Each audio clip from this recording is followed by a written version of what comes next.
David, edit that out. No, leave it in.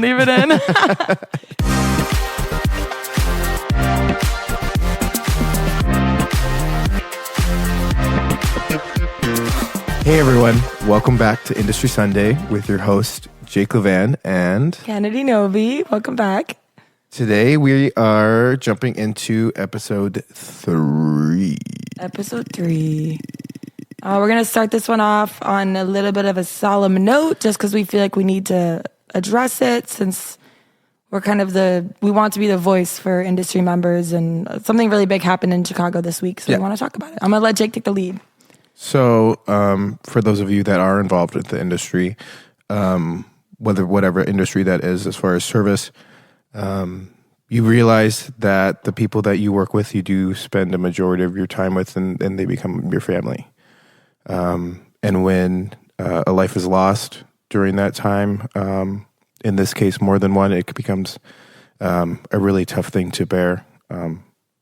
As far as just being a person, a coworker, friend, and just an individual along that way. So just want to say deepest condolences to the staff members that are dealing with this loss, as well as the families associated with this.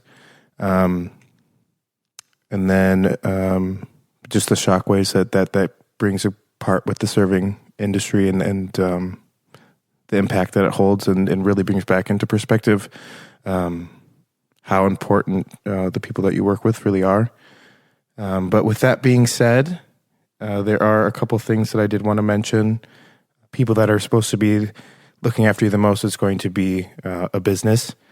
And in this case, the business did not uphold what they were supposed to do. I will not name the business or the people that it involved. You guys are welcome to go Google it if you want. It's public information. There's a lot of articles and posts out there about it to support the people affected by this. But yeah, we're not going to say it. So basically, to make it short,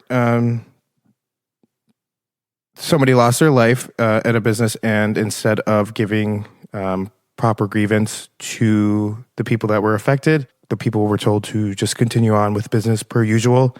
And it basically created a large walkout that evening. And I just wanted to go over a couple things. First of all, we support everyone that walked out. I would have probably done the same. If one of your family members passes away, you get time to grieve. You get a day or two off. You get time off to go to the funeral. It's really ridiculous that someone who worked in their establishment tragically passed away. Actually, like, both of the deaths were very tragic, but the second one was affected because of the first one. So it's just like, as a business, you should make a decision. Like, we can shut down for one day, lose money one day, and let these staff members go home and be with their friends and family. And it really speaks volumes. It really does, yeah. And it allows you to not only take care of the employees that you have, it's also commemorating and honoring the person that you used to have working for you at that business, and then helping those employees also process their grief, and then also showing the family of the deceased loved one that they were respect. Either respect, and that they were a really valued member of your team. But I mean, how do you put that together? There's dozens of options that do exist. How you take on that event is kind of your own way, just as long as that's something that happens. Just wanted to throw that out there. We will leave it at that. We're going to be posting some mental health resources on our Instagram. We're going to try to put it on Spotify, Apple Music, wherever we put the podcast as well, just to kind of give something to any industry members that were affected by this or struggle with any like substance abuse or anything like that they want to kind of get some help for. We're going to try to help out. So yeah, something that's not exactly acknowledged the most in this industry. You may always have to put on a happy, smiling face to take care of people, and that's not always the case. But it's not the best for your mental health, too. There are options if you are feeling that way, and we just want to let you know that. Yeah. Moving on, segueing into... How do we move on from that? I know. It's just something that, I mean, it needs to be said, and it needs to be something that doesn't, you can't hide something like that. It needs to be... Yeah. It's a part of the community, and it's a part of people's lives, and it affects people. And sometimes it needs to be talked about because in this case, it was not handled the correct way, and we don't want to see things like that handled incorrectly in the future as well. Yeah. All right. Well, I think what we wanted to discuss today, kind of branching off of that into a much different topic, but not as crazy as last episode. Yeah, no, I'm sorry. I have to chill out. We wanted to kind of discuss what we think about gimmicky restaurants, touristy restaurants, just like some examples in Chicago and like kind of like nationwide, worldwide examples of them as well. If you guys have any ideas of things you want us to talk about, like restaurant-wise or like things that happen in restaurant-wise, throw them at us. Please let us know, because we're just coming up with things on our own. We'd love to have some input from you guys. But I think to start off the bat, we could start with maybe some Chicago ones. The biggest one that I know I was affected by and a lot of other people were affected by is the loss of the Rainforest Cafe in River North. Okay, I have my own personal story about the Rainforest Cafe. Oh, go ahead. And it's after it's closed because I've never been there. I didn't want to smell like black mold. I don't know if I can make that assumption, but it would assume. The only one I really wanted to water. go to is the one in Orlando outside of Animal Kingdom. I've always wanted to go into that one. I feel like that one's fucking awesome. I can feel the moisture on my skin, like the humidity in like that place. You're thinking of a place that's filled with water in Orlando, like Central Florida. Oh yeah. I mean, but I bet the people that work at Disney are generally pretty happy people. I mean, there's some horror stories about working at Disney. We should interview someone that works at Disney. A college program member, maybe. I see the Disney thing. You're really not letting go. It's starting to concern me. I forgot. It's been a couple episodes now of you talking about Disney. It's a service industry. Those cast members, they are service members. But you and I actually, Jake and I had kind of like an adventure today. But we drove by, we'll talk about that later, but we drove by the Rainforest Cafe today.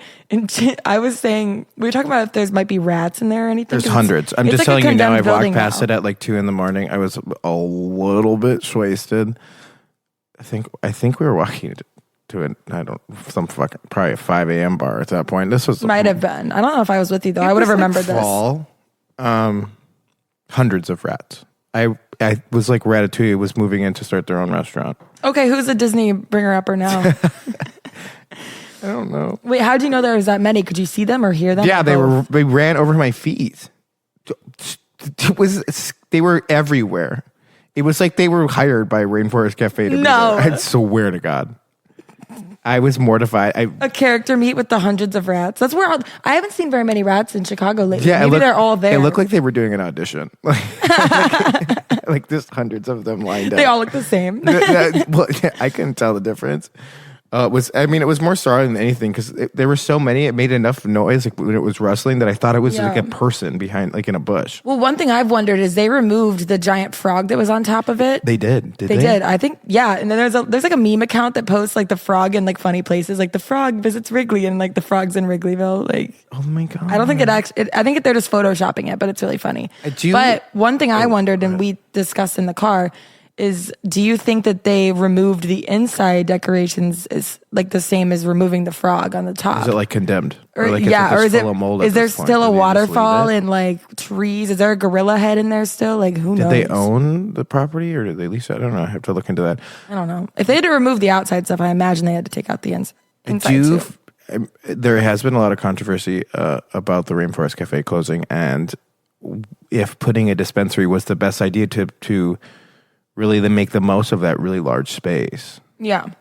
I think they should have put like a club, like Omnia nightclub, like a could you imagine? In like Rainforest Cafe. Good spot. Well, there wasn't the rumor that there's going to be like a dispensary restaurant, like a weed They're doing restaurant? a restaurant too? I didn't know that. I think because it's so big, they're going to do like a dispensary plus a restaurant where you can get like weed infused pasta and things like that. Yeah. It's like right across the street from the Eataly.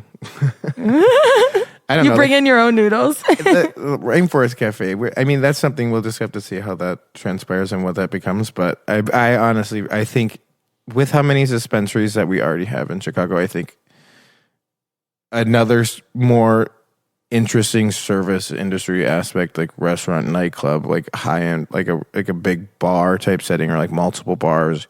I think the space could have been something better, but if you have the money to put a dispensary in the Rainforest Cafe, I mean, Fucking Invite me. Go for it. Yeah. Can we come to the friends and family? Next thing, I don't know. Rainforest Cafe is boring me, so I want to move on. Okay, the one that I want to actually take you to, and maybe we could do a video of us there or something, is Ed DeBevick's in Chicago. If you have ever been to Chicago or you're from Chicago, you know what I'm talking about. Jake's never heard of it, so he's going to Google it right now. But it's literally a diner, but the servers make fun of you. They're mean. It's kind of like a Dick's Last Resort. In our hearts and prayers, Dick's Last Resort, we miss you. I'm looking at the website right now. It says, no, we don't have parking. Yes, it's going to get loud. And then it's like, no, we don't have parking yet. The video has the servers dancing on the tables. Do they do that? It looks like they kind of do whatever the fuck they want. That's hilarious. Why don't I work here? Why didn't I work here? Like, why? Nobody told me this was a thing. I would have. And you get to dress up in 50s. I kind of just want to know how much these servers make. Is it a good job, or are you getting all the touristy assholes? How is it? Yeah, probably. I mean, honestly, I think it'd be fun. I'd go. I think we should go. I went there in 8th grade. When I was in 8th grade, I was living in Iowa at the time, but my 8th grade choir, I know, the 8th grade choir, we got a trip to Chicago at the end of every year. So obviously you only go once because you're only in 8th grade once, if you're lucky. But we went to that diner one of the nights, and I remember I was just like, what on earth? They were so mean. I just don't understand, but I love it. I'm kind of jealous because I feel like they get to say what a lot of servers would like to say, but can't. Yeah, well, I have said what I wanted to say a couple times to people. Yeah, I got in trouble. The next thing is Dick's Sporting Goods. Is Dick's restaurant kind of the same idea as this place, but not 50s themed? I've never been to a Dick's either. Yeah, I think Dick's is kind of the same premise. That's one that I really wanted to talk about today because I miss Dick's Last Resort so much. I didn't know the one in Marina City closed. Yeah, it's been closed for a long time. But actually, the few times I've been on a boat in the Chicago River and I've looked up at it, you can see some of the stuff is still in there. They did not clear that restaurant out. It's full of stuff still. I would give anything to go and go inside there. Was this a COVID closure? Did they close because of COVID? It was. I'm surprised they haven't come back yet. I feel like Dick's Last Resort has a lot of locations. A lot of money. Well, the thing I've been to the one at Mall of America. I never really see it anywhere but from the river. I never see it on the street. It's because it's in Marina City, so you have to know it's there. Yeah, that's probably what it is. I mean, unless they had a side entrance or something, I feel like that's the only way you'd be able. And no hate to Dick's Last Resort, but the food isn't very good, so. They couldn't really do takeout when you couldn't have people seated, and they didn't have a patio. They had one little tiny patio, but that's what I was saying. They're on the river, but it was it's just glass up to the river. They could have opened up the space a little bit. But Marina City is a whole nother thing. The one that I think is cool as far as gimmicky, kind of touristy type restaurants is I always see this on TikTok. It's the singing restaurant in New York. What is it? Stardust? Yes. And first of all, the fact that they got all these servers that look like they actually enjoy their job is miraculous. And then on top of it, they're some of the best singers I have heard ever. Well, honestly. the unique thing about New York, Chicago is a big city, and it has a lot more other industries besides. We're not really known for music and acting and stuff. We're known for comedy. We have the Second City and things like that. But we don't have that draw for musicians or singers. So they all are in New York. They're all aspiring Broadway actors. So I think that's how Stardust came to be. I would love to look more into the history of Stardust. But I assume that that's why they're such good singers, because they're all there's a lot of people that would be great on Broadway. They just don't get the opportunity because there's not a lot of opportunities in Broadway. So yeah, I don't. Yeah. How do you even get started in Broadway? You just have to audition. I think they have to have agents. I'm pretty sure, and auditions. You need to know somebody. I'm sure, any other industry. It's too complicated. You have listed here a Mamma Mia restaurant. Yes. Oh my gosh. So is Mamma Mia Disney? It is not. No, I love Meryl Streep, so that's why I got into it. Seemed like it but would be. I've been a Mamma Mia fan since as long as I can remember. I love those movies, and I went to Greece in August, which we'll talk about a little bit later too, because I kind of want to interview someone that's worked in that scene as well. But there is a Mamma Mia restaurant in London that looks like the set of the movie with like the fountain and the cobblestone and the like all the blues and the whites. But you sit in there and it's literally like an entire like dinner show. It's like all the ABBA songs from Mamma Mia. And you like get to wave your napkin and you get to like have a bunch of really good food and it just looks like a really good time. What is the pricing on something like that? Like if it's dinner and a show there? I don't know. I would assume like at least over 100 because we have a couple like Cirque du Soleil, like cabaret stuff. No, it's in London. I've never been to London. Oh, okay. Never mind. That was a joke. No, I've been to restaurants in Mykonos and that was amazing. Yeah, you have something about a cabaret dinner. Yes. Okay. So Are they getting like boobies hanging out? Well, when I was in Mykonos, I mostly visited restaurants that a chef that I know owns over there to like see his other food and things like that, and that was amazing. The servers there, they look like angels floating around. They wear like really cool dresses. They have like designer boutiques that are connected to the restaurant, so you can buy what the servers are wearing. So the servers are like models. It was amazing. But the cabaret I went to was like Rio, Brazil themed, so it was like really fun and upbeat and like colorful. And you get to eat dinner and watch a cabaret. And if anyone has listening to this has been to the Box in New York City, it's also one of my favorite places in the entire country. Don't they do some crazy shit? So they have like regular cabaret, like or like magic tricks and stuff like earlier in the night. But after one or two, somebody like peeing out?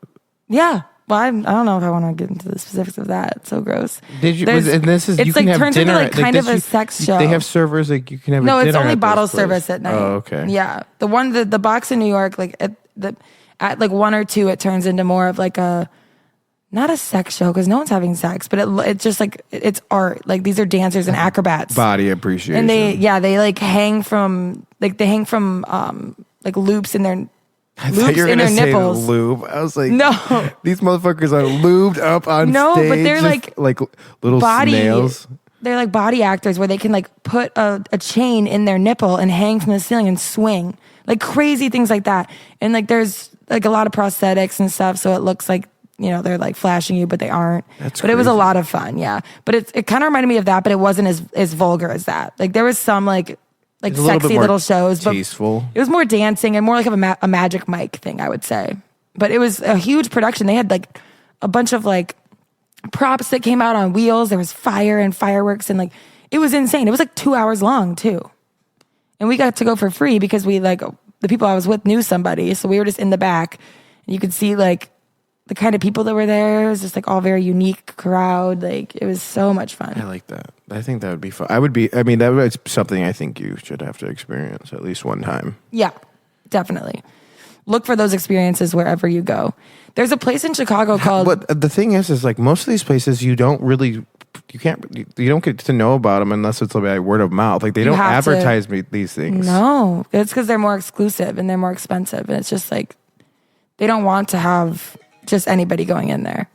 My boyfriend was Jake's phone went off. No, there's another...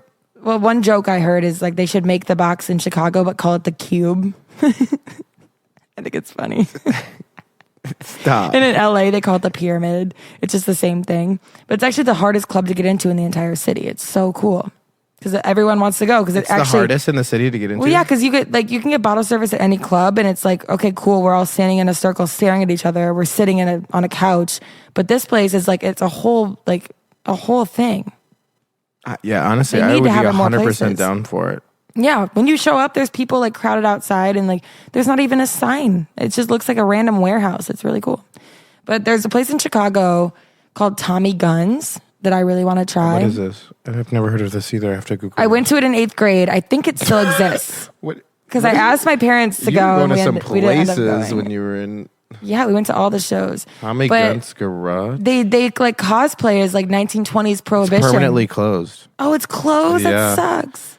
Restaurant Cabaret presents a Roaring 20s themed musical comedy. Yeah. It was so fun. They like everyone had milkshakes because we were in 8th grade. We had milkshakes. And they would come in and be like, hide the hooch, the cops are here. And they'd put off like the cop lights and you'd have to like get under the table. It was so much fun. I'm going to see why they closed. I wonder if it was... Probably COVID. I know. That was horrible. A lot of really good restaurants closed because of that. But I think they reopened after COVID because I looked at getting tickets after COVID. I'm not seeing that. think they're There's just another place closed. called The Roar that it's a 1920s cosplay situation as well. But you go in and it's like a secret entrance, and like this like gangster like brings you down to the I love a secret lounge. entrance. A Yeah, it secret was entrance, fun. I think, is so much fun. And then you walk through the back. It's like a tunnel, and like there's different actors in each area of the tunnel with like a different 1920s drink. So you're doing a shot of old fashioned, then you're doing a shot of like bathtub gin and tonic or whatever. Like an Epcot. You walk out of there a little dizzy. like around the world. Yeah, kind of like that.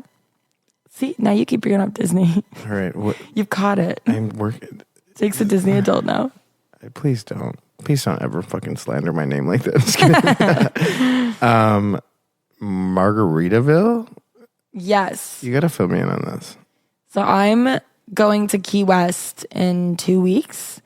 And when my sister lives in San Antonio, and when we were there, my mom loves a gimmicky restaurant. She's obsessed. Like everywhere we go, if she sees Margaritaville or Hard Rock Cafe or like what's the one that's from Coyote Ugly, like any of those, we go. Like we are in there. I was just in Austin, Texas, and I drove past the Coyote Ugly. Is there That's only the original one. Is that the original one? I think there's 3 in Texas. There's one in every major city in Texas. Yeah, I think Austin. Maybe Austin is the first original one. Yeah, we were driving by. There's one in but the people that work there are like not like what you see in the movie, according to my mom. I've never seen the movie.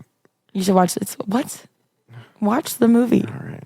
Every time I've bartended, like if it's only girls on the staff, like it's very rare to have only females bartending one night and like no guys at all behind the bar.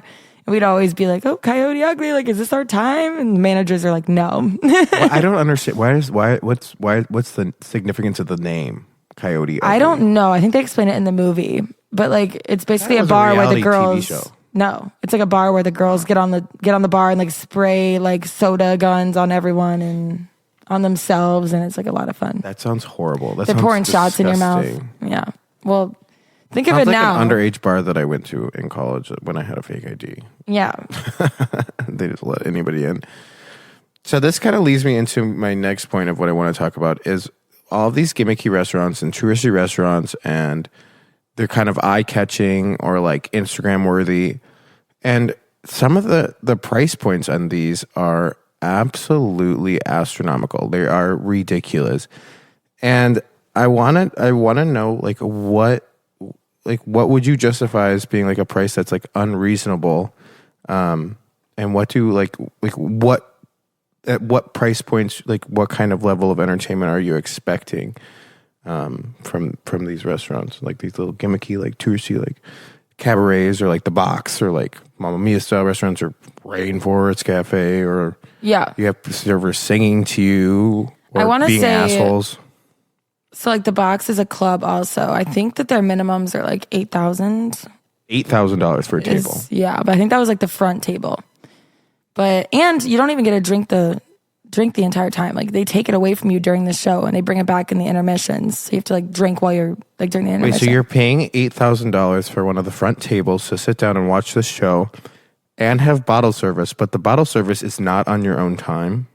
It's because the actors stand on the table, so they walk across. Oh, yeah. okay. I thought No, you it was said 100% worth it. I would do it again. Easily. You're going to spend $8,000? You're saying it's worth it No. because you got invited for free. Yeah. That's what I thought.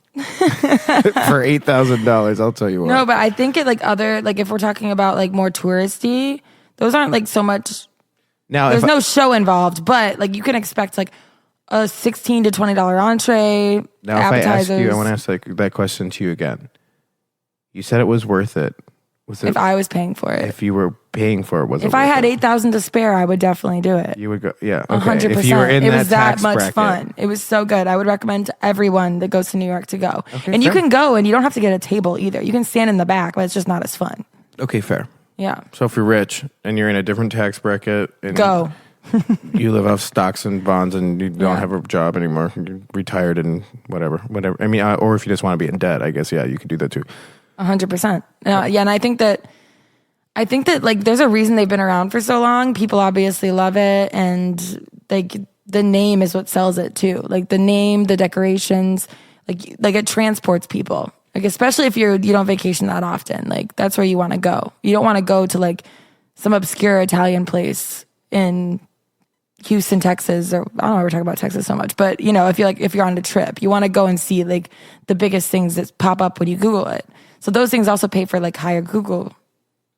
Another things question. As well. The gimmicky things like Barton G's. I don't know if you ever heard of it. It's just huge cocktails to deliver table with like dry ice, and it's literally just for a video or for an Instagram post. Do you think? Yes, like this brings in business and like and customers. And do you think that the people that they bring in though, because I feel like a majority of these people that come in get their little Instagram shoot or whatever, their photo, and they don't spend nearly as much money as somebody that just wants to be there to be there. Do you think there's like a point where like too much of those advertisements actually takes away from the business itself and really changes its image?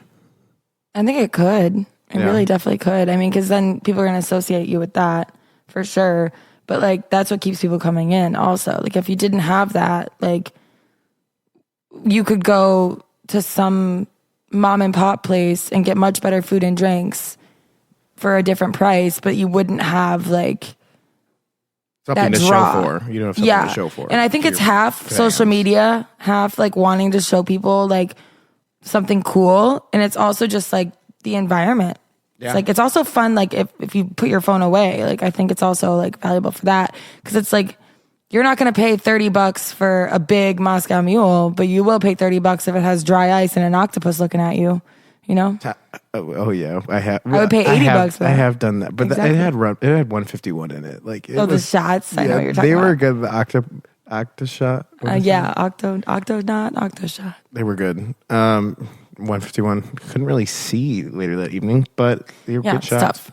I don't think it was that expensive. I think it was like $10 a shot. It's $15 really, a shot. really cool place. 3 dots and a dash. Yeah, that's where the octopus shots are. It's beautiful. It's a really cool the restaurant. The food is actually really good too. Food's fantastic. Those bartenders it's so good. Kill it there. What I found out talking to them there is to get into those bartending positions. I've heard some of them. It took like 3 years of them working there. What? But they're career bartenders. Like they make ridiculous amounts of money.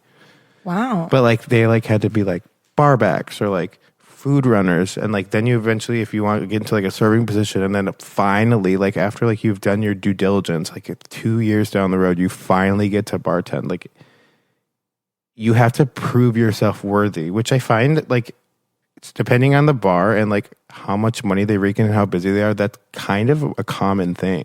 Yeah. That used to be, I feel like recently it's kind of gone away because ever since COVID, like the industry is like depleted so much in staff. Yeah. Because people have like, there's like their side hustle is blown up, or they've like gotten their dream job or something like that, or they just like, they moved out of the city. Like a lot of things happened. But so I feel like lately it hasn't been that hard to get a job or move up in a job. Yeah. When it comes to like serving to bartending or whatever that means.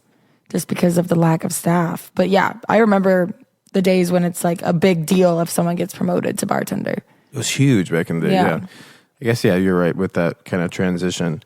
Like what I just want to know, like, what would you find reasonable for, because I see some of these prices for places that people want to go that are Instagram worthy, and the per person average is usually over like $150 a person if you spend accordingly. I don't know. I feel like if I'm going out to dinner or going, and I know like we're going to a place that's like that, or like if we're going to be out the rest of the night or something like that, like I don't even think about it.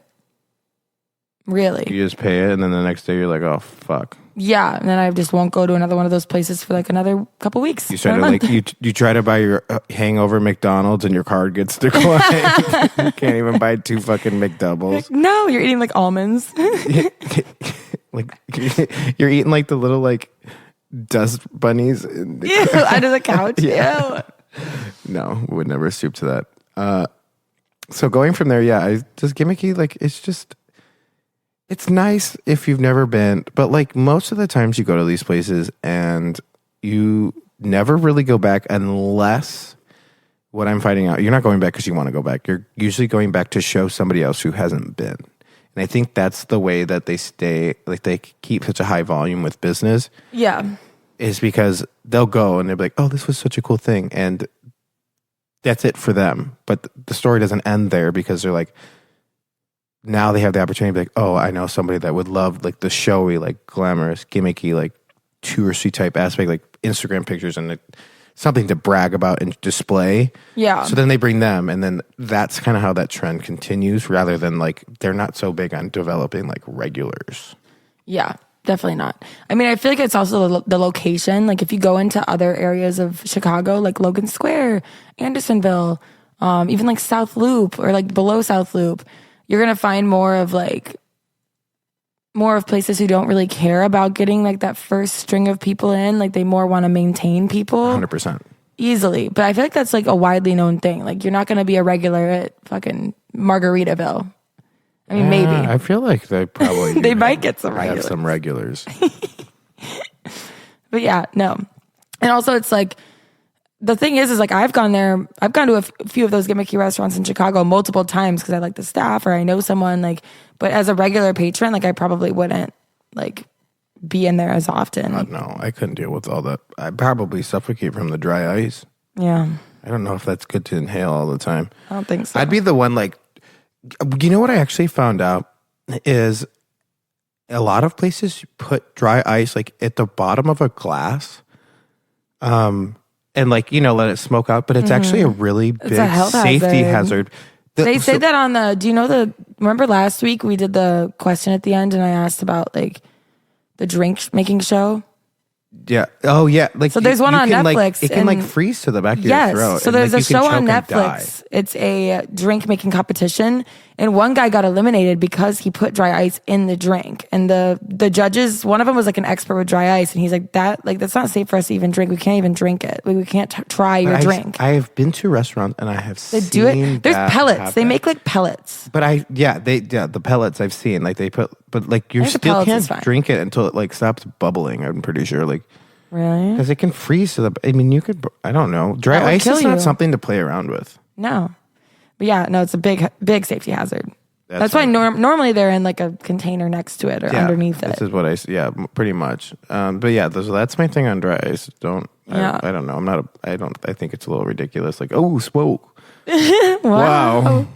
I guess we could talk about what we did today.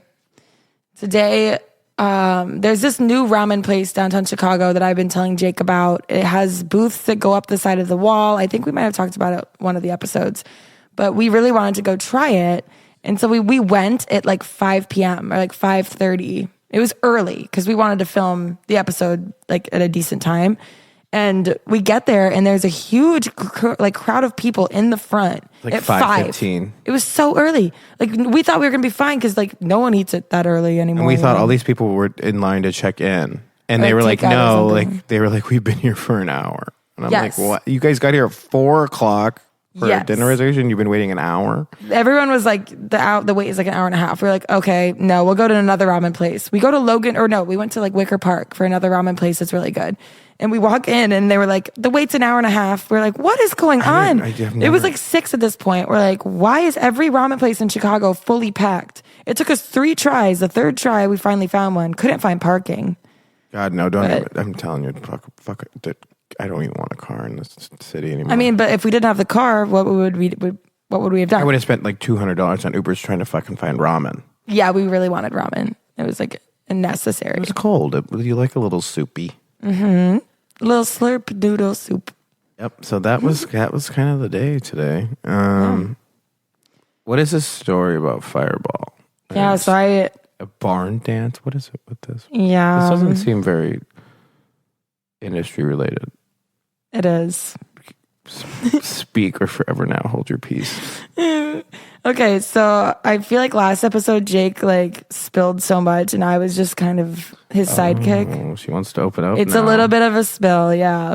So I remembered a story of when I was a bad patron and I think I like trauma blocked it, so that's why it hasn't come out yet. It's that bad. Yeah, I mean for me. I don't know if you'll think it's that bad, but when I was in college, the bar I worked at, Airliner, we had a barn dance every year. I don't remember whose idea it was, but it was so fun. We rented out this like giant country bar, like kind of out of town, so no one else was there. It was like a private party. And one year we invited 3 other bars to be a part of it because I don't remember why, but we just thought it'd be really fun. And it was a snowstorm that night too. So like everyone's party buses to go there got canceled. But when you're in college, you're like, snow can't stop me. I will go no matter what. So one of the buses still made it. And then everyone else had to Uber or like get rides from like the freshman pledge people that have to give you rides everywhere or something like that. Anyways, most of us got to make it there. And there were 2 bars. One was on the first floor, one was on the second floor. And I remember I was with my date and we went up to the second floor and took a shot of Fireball. And then we were like, ooh, okay, yeah, like let's get this night started, whatever. And then we go down to the second bar and the date that I was with was like talking to someone. And then I went to the bar and one of my friends who was standing at the bar was like, hey, like, do you want a shot of tequila? I just bought one for you. I'm like, I literally just took a Fireball shot like 30 seconds ago. She's but mixing. I didn't want to admit it. And you're young. You think you can do it. You're like, I don't want to be a pussy. Like, I can do it. So I took the shot of tequila. Still do that, and I just regret it more now than I did then. Yeah. No, but I took the shot of tequila and it just like hit wrong. Like, when like. Did you throw up? Let me tell my story. Okay, I'm sorry. So the girl that was with me was like, are you okay? And I'm just like trying to like breathe. I had the mouth sweats, you can feel it coming. I was like, what am I going to do? Did you like an upper lip sweat? Yeah, it was so bad. Like, you just like take your tongue out and like lick it off. No, stop. Okay, anyways, the bartender was standing right in front of me too. Like I think she saw the look in my face too. And I tried to get up and go to the bathroom, but all of a sudden it just came out all at once. I threw up in a cup that I was holding, and then I put the cup on the bar, and then I threw up more onto the ground in front of me. And all over my hand, I remember I had a scrunchie on that I loved. I had to throw it away because it was covered in puke. But it was so embarrassing. But the only 2 people that saw it were the bartender and the girl that was standing next to me. No one else saw. And then I remember I was sitting there and I was like trying to figure out how fast I could get to the bathroom to like clean myself up. And the bartender was looking at the cup and looking at me. And I was like, I am so sorry. I'm a bartender too. Did she see you puke or just look She at the watched cup? everything. Oh, she watched it all. She didn't say anything? She was speechless. She just stared at me. Not the cup puke. The cup puke. She's like, I'm going to use this for my next shot. No, she picked it up and threw it away immediately. Like she wasn't really like squeamish about that. But I would, no, I can't do that. yeah, but I'm standing there and she was looking at me. Mm-mm. You keep getting me off guard, like, or off topic. Listen. I'm listening. Okay. So she's staring at me. I'm staring back at her. And I'm like, I'm so sorry. I'm a bartender. Like, I don't know what happened. Whatever. She's like, no, it's not a big deal. Like, at least you didn't puke on the bar. Like, you kept it away from the bar. So that's good. Except for my little puke cup, but whatever. And yeah, I guess that's my story. I went to the bathroom. I came back. No one had cleaned it up off the floor yet. I'm like, am I supposed to do this? Like, what? Yeah, 100%. Get out the biohazard sand and fucking clean up your damn mess. I know. Did you go home after this? I did not. Okay, so I'm feeling like there's a part 2 to this story that we're not hearing. No, actually, that kind of like sobered me up. So I was really good. I was good to go the rest of the night. So I know. But it was horribly embarrassing. So next episode, tequila and Fireball together. I'm going to mix it into one shot, not 2 shots. No, a bar mat shot. Sorry. Gosh. I think the next thing we could talk about is maybe some like more personal memories of like little hole in the wall bars. Could you think of any when I brought this up? Hole in the wall bars. Like I'm talking a small town, middle of nowhere. Like there's only like 4 bars. It doesn't have to be in the middle of nowhere. There's one in Chicago in the West Loop. It's called Richard's, and you walk in and they still smoke cigarettes. Have you ever been? Paying cash. Yeah, I went once. Yeah, you pay cash only. The bartender. Kind of scary in there. You think everyone's like a criminal. That has not been like unverified or verified. So I'm just saying, like, if you have not had the chance to go to Richard, Richard's is kind of like its own spot, and you'll experience. If you ever want to go, you can experience it. But I mean, the next day, if you are wearing a coat or any of your clothes, make sure to wash them because they will smell like cigarettes. Your hair. My hair smells like your cigarettes nails whenever are like I go just there. Yellow. No, but I think I love it. I love Richard's, but it's cash only. They have like an old jukebox. I think that you have to play like. I think I remember there's that. no music. You can buy cigarettes from the bar. Oh yeah, they have them in the back. Like it's like before the cigarette ban, like probably like the early 90s. They were type shit. grandfathered in, so they can do whatever they want. Yeah, they knows? do whatever they want. Yeah. No, but I thought of this because I was recently back in where my parents grew up, a small town in Iowa, and there's only 2 bars there, and one's like a little Irish pub that's like new, so it's not super popular yet. And the other one is the bowling alley. That thing has not been updated in like at least 20 years. Like everything is, all the equipment's so old. You have to put in Where is on this? buttons. Small town Iowa. Yeah. Like middle of nowhere. I think there's like 5,000 people that live there. But we were all back for like a family reunion for a funeral. And one of the nights we were there, it just seemed like everyone was like wanting to have a good time. Like everyone was hanging out. We were laughing, like telling jokes. Like there were people hanging out that you wouldn't expect to be hanging out from my family at all. And towards the end of the night, like everyone had had too much to drink, I think. But I mean, we had been doing tequila shots. Like it was just so much fun. We had a great time. We were the only people in the bar, I think, the entire time though, because it was so small and like no one else was there. It was just everyone was at home. It's a bowling alley. No, it's a bar. Like they have all their class reunions there. Like it's the bar of that town. The bowling alley is. It has the bowling bar. alley is just an extra. It's on the side. Oh. They don't make any money from the bowling alley, I don't think, just from the bar. For looks. Yeah, the most expensive drink is $4. It's Patron. There's no way. Yeah, it's great. Got a Patron shot here. It's like $20. I know. That's why we did so many shots, because it was so cheap. I think it was the people from the bigger cities that were there that were like, we are going ham because it's so cheap. We have to. That's insane. Yeah. But end of the night, there was this one guy there that showed up like towards the end with like a couple friends that had like neck tattoos. And we were all like, okay, these guys are weird, but whatever. We're about to go home. It's not a big deal. He made a comment to someone in my family there that was like not okay. And then next thing you know, like my whole family like decided that we were going to like ruin this guy's life. Like, you're done. Like, you insulted one of us. Like, you have to hear it from all of us. Like, how bad of a person you are now. Like, you know, you're just like, when you're with a friend group like that and someone upsets one of you, like everyone just goes in because you love that friend of yours. Same thing with families that are big like that. Like, one person is upset, like everyone goes to bat for you. Like, it was insane. And it was like 20 on like 1. I'm not even kidding. It was the next day it was so funny to think about because we're like, what on earth just happened? And this guy was like an out-of-towner too. So he's not even from that town. I love an out-of-towner. He's from like California or something. And he just like works at the glass plant in town.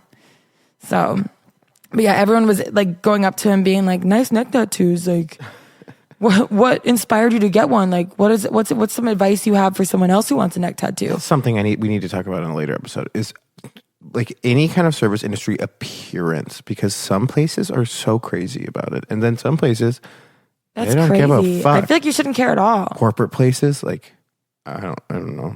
There's a corporate place, like you can't have jewelry on. You have to have like, you can't wear nail polish or like nude nail polish or like nose rings. Like they have to be like clear and things like that. And then there's other places like, we don't give a fuck. Mm-hmm. You could have fucking 75 piercings on your face and be tattooed from your top of your skull to the bottom of your feet and be like, yeah, cool, whatever. Yeah. It's like, it's just crazy how there can be that big of a discrepancy. Like, why are these? They can all agree. I think it's a health thing, especially with like hand stuff, like jewelry and like fingernails. But also, it's like, I feel like having your nails painted aren't going to rub be off on somebody. Yeah. No, it's all an image thing. It's all an image thing. But I trust a bartender that's covered in tattoos and piercings way more than I trust a bartender that looks like he walked out of a Ken and Barbie ad. The mixologist, that's another thing. Mixology classes, professional bartending school. Have you been to it? No. Have you? No. I want to know if somebody has, please let me know, because I'm dying to ask you questions because I want to know what the fuck they teach you. My friends that moved here from Greece last year, they said, and especially when I was there visiting, I met a lot of industry people in Greece that like told me a lot of stories about like working in the industry there. And if you want to work at a restaurant, especially in Mykonos, but most places in Greece, you have to go to hospitality school and have a degree in serving. How long is the degree? I think it's like a 6-month program. That's insane. Yeah. And like no restaurant will hire you without it. Like you have to have it. It's like a call, like you go there after. So in Greece, you go to high school, then you go to the military, and then you go to like some sort of secondary school after you're done in the military. If you're a guy, I'm pretty sure. I don't know if women do the same, but yeah. Yeah. So you can't just like decide you want to learn how to bartender serve by getting a job as a host or a busser or a barback and then working your way up. You like have to go to school. It's crazy. I didn't even know that was a thing. Yeah. I think it's like that in a lot of places in Europe, actually. Yeah, that's for another time. Service industry in America versus other countries, because We want to interview someone from another country. far different. I'm working on it right now. I'm working on it. So we'll get there. Excited. Yeah. The next thing I want to talk about, which is something that honestly doesn't even sound real, but it is real, is professional Yelpers. Like they're serial Yelpers. It's absolutely crazy. So this is actually from the Yelp's website. It's called the Yelp's Elite Squad. No. I'm going to read this to you. I've seen those though. I've seen those reviews and they have all those like icons and awards and badges next to their username. Yeah. Like, So the Yelp Elite Squad is our way of recognizing people who are active in the Yelp community and role models on and off Yelp's site.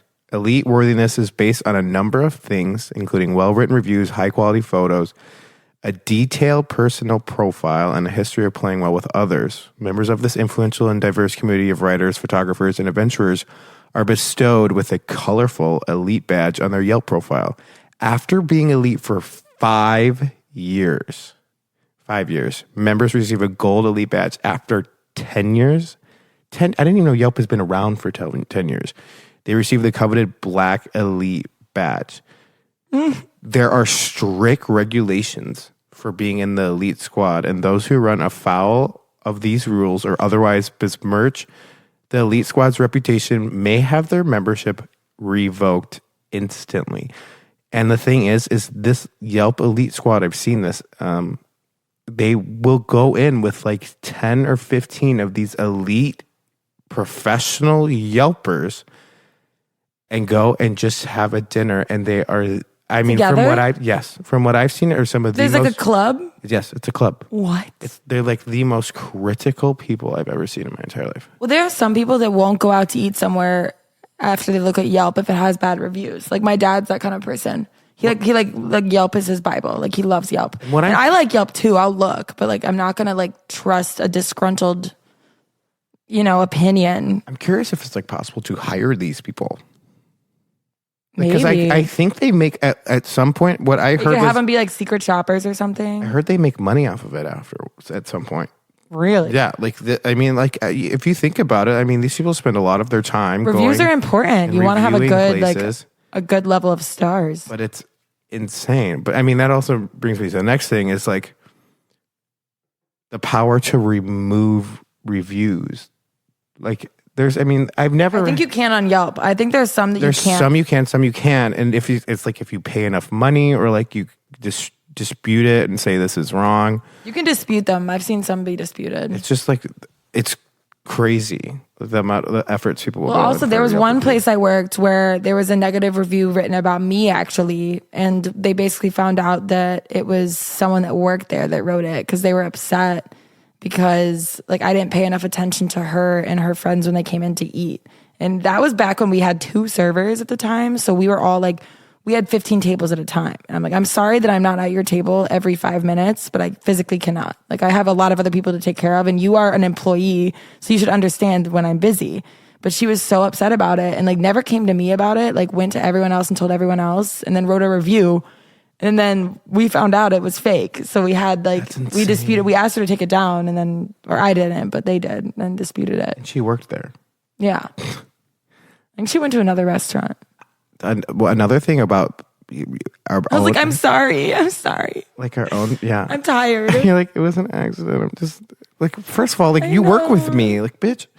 I know. I was like, and she was always so nice to me in person. I'm like, man, people are so fake. Yeah. Like, don't ever talk to me at work again. What was I going to say? Oh yeah. Like another thing with that is like, is it reasonable? I completely disagree that it is. I think it's not at all. But bad Yelp reviews have gotten like industry staff written up. Really? I did. I've never heard I of got that. written up once. You did? What was it? What'd you do? It was just, it's bound to happen. Everybody, like, there are people that will just go out of their way to just speak negatively, trying to get something out of it. Yeah, but I see. I've never like gotten a bad review like with my name in it, except for that one time. They didn't name my name, but They figured out it was you that was serving them. Because they can look up. They can look up the name. They can look up an the open table number, Oh, no. and they can see what section it was at the time. And the people who literally just, I think over the phone, they were like, what can we do to like make this better? Blah blah. They asked for their full like $300 tab comped, and then they wanted $200 in gift cards. What? To other restaurants in the company. What? What did you even do? Or what did they complain about? Do you remember? I can. Actually, they paid their bill, and it was the lady's birthday back, I don't know, forever ago. And I brought out a birthday dessert. Well, one of the food runners did because I was busy at the time. And she was in the bathroom. So then they came back with it, and he was like, "We've already paid." Like, it had just happened, and I had put spoons on the table. Like, they knew something was coming. Yeah. You were sending a gift. It was free shit. I didn't even have to send. And they did a whole thing and ended up getting written up on it. And well, I wonder if there's some people out there that like literally go to dinner like knowing that they're going to complain. I've seen people like that. It happened. 100%. I've done. They're rude right away to you, and you're like, "Why are you being so mean right away?" You don't even know who I am yet. Like, you literally haven't done anything. Like, everything. They're like, every drink is wrong. This tastes like ass. But then you bring up the exact same thing again, and they're perfectly fine with it. It's like, I know what you're doing, and like. Honestly, it's easier if you literally just looked at me and fake complained about it and were like, "Yeah, can I just have 50% off my meal so I don't have to act this way?" Yeah. And I'd be like, "Just for you to act normal and have a dinner, I will get a 50% comp dinner just because I know this is what's going to happen anyways." Yeah, that's the caveat of the industry too. Is like those people are always going to keep coming in, and like it's so hard to distinguish between a real disgruntled guest and like the people that are just doing it for free things. Yeah, it's criminal. Like at some point, like it's just wrong. Like you're stealing at that point because you want something out of it. So time consuming, and at the end of the day, they're still not happy about it. And who knows? They may have gotten their whole bill comped, and then they end up leaving a negative review anyways. Exactly, they're horrible. Exactly, and like I feel like what goes around comes around. Like karma is real, and these people like. Either it's going to happen sooner or later. Either they're going to go in and get $1,000 dinner when they expected it to be $300, and they won't be able to get it comped, and they're going to be broke. And you know what? Sorry. And that's what's kind of I've seen a lot more of since COVID. Yeah, restaurants are like no too fucking bad. Like we're broke. Like you're either paying the bill or we're calling the cops. Like yeah. Like I'm not listening to you anymore. Like we have like you didn't knew what you're doing. Like. You don't always have that guarantee in other places, and like with other industries and other things that you work with. Like that, for some reason, you have this luxury here that you can just make somebody else's life hell enough that you'll end up getting free shit. And I understand because like especially when you go to a really nice restaurant, you're spending a lot of money. You expect a different level of service, but. Oh, this rosé is like giving me like indigestion. I like keep burping a little bit. I just wanted to announce that so some gas no one eggs? thinks I'm choking. No, choking. No, but I understand people expect it. I expect it if I go to a nice restaurant, but also I like know that people are human and make human mistakes. And like, if you're out to dinner, it's also a leisurely activity as well. Like you're not in like unless you're going to some graduation or theater show or anything like that, like at a strict time, you're not in a hurry. Like just wait, they'll figure it out. It's really not a big deal. Like enjoy yourself. It ruins the whole experience when like you decide it's going to be a negative night because of it. Like if you're going to ruin the entire dinner because one thing goes wrong. And another thing that I've always had a very, very mixed emotion on is more times than not, when something goes wrong and the people that are super nice and understanding are the ones that go without getting rewarded. Yeah. Like they're like, oh, the table's not upset. Who cares then? Like just fucking drop the whole tab. Don't set them dessert or anything. But the table that bitches and moans and make a scene, like a stink about it, are the people that like get their whole bill comped and stuff. And I think honestly, it should be the other way around. Like I agree. I think you should be rewarded for good behavior and not for bad behavior. It's like like with a kid, like. If you reward a kid for bad behavior, they're just going to keep fucking doing it. And that's what these people end up doing versus like the people that are like good. I wonder if like, that'll happen one day. Worth? Like if you politely or if something goes wrong and we know it went wrong and like you're still being like polite about it and like treating people like they're human and not like your dartboard for your insults and like being an asshole.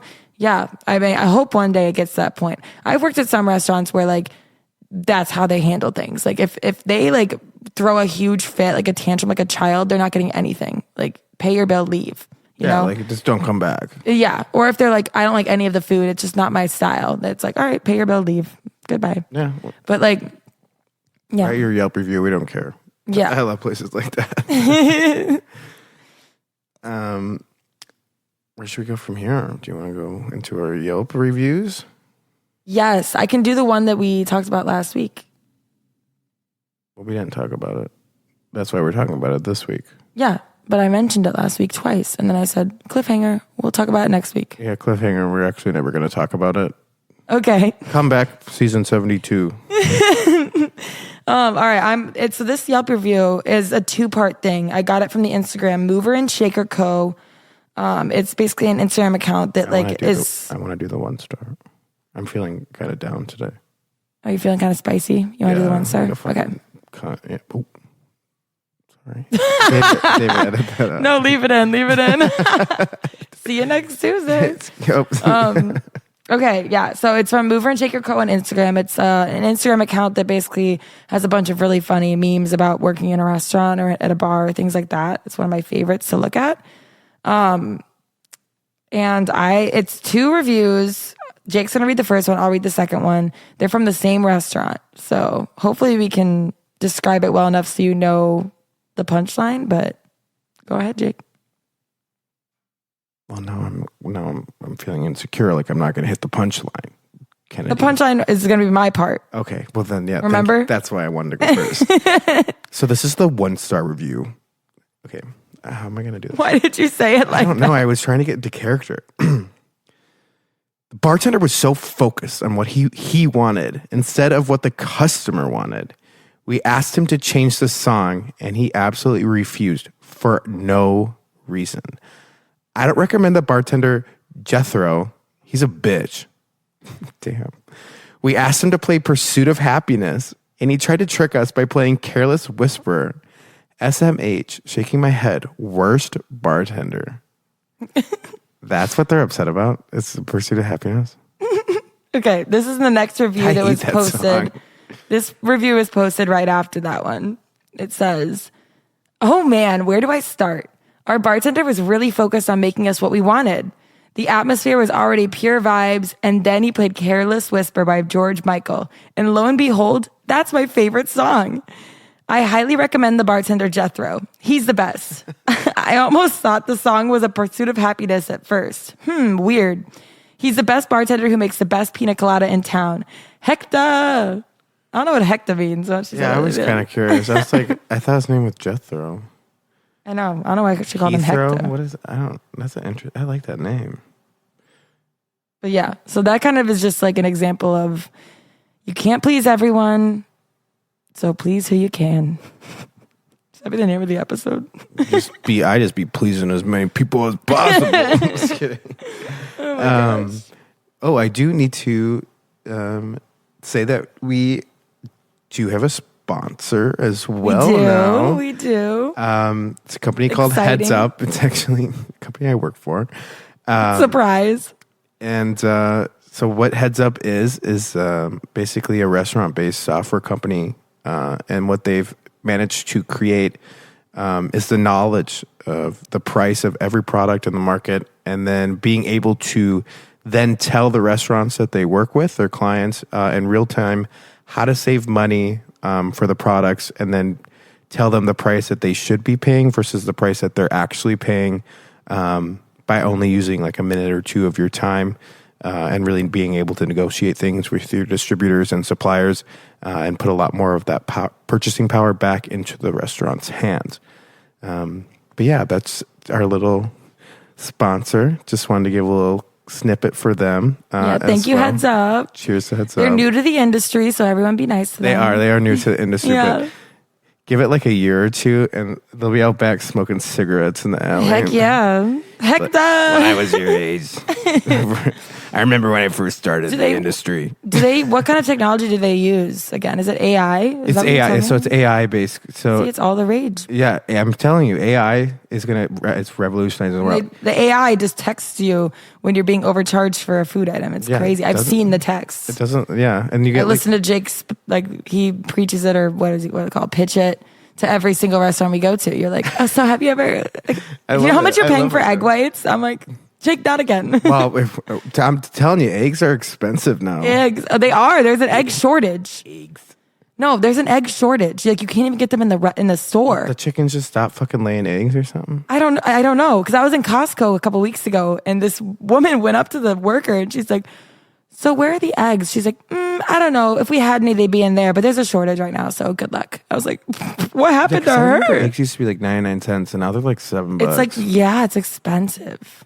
I like eggs. I'm like, I didn't like eggs that much. I just ate them because I thought they were going to make me skinny. So they can go. And they don't. They don't. It's just high cholesterol. Now I got like high blood pressure. I don't know. Does that go together? I don't know. Doctor friends help me.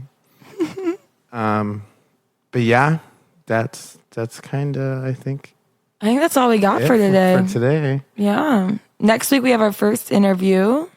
So everyone tune in. Episode 4 is our first interview.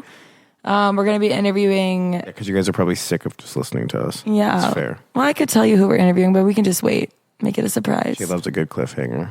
I love a cliffhanger. Why did you look at me like that? Stop looking at my... For some reason, when you said cliffhanger, I looked at your fingernail and I thought of a hangnail? Yeah. I was like, I wonder if I thought I seduced you. Little hangers. The new word is the Riz, like charisma. And somebody my coworkers are calling me the Rizzler. I'm like, I am not a Rizzler. I was told I had the Rizzle today. Ooh.